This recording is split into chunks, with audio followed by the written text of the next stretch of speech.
becoming partly cloudy.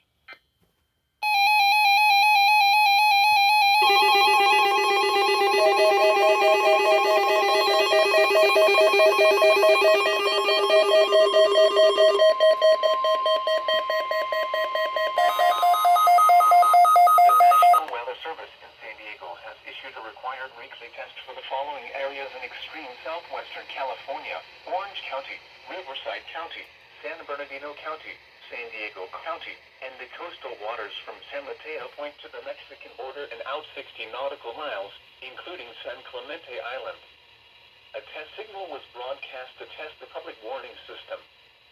The test is normally conducted between 10 a.m. and noon each Wednesday, weather permitting. The signal was also used to test the activation and emergency readiness of the Skywire network of radio operators.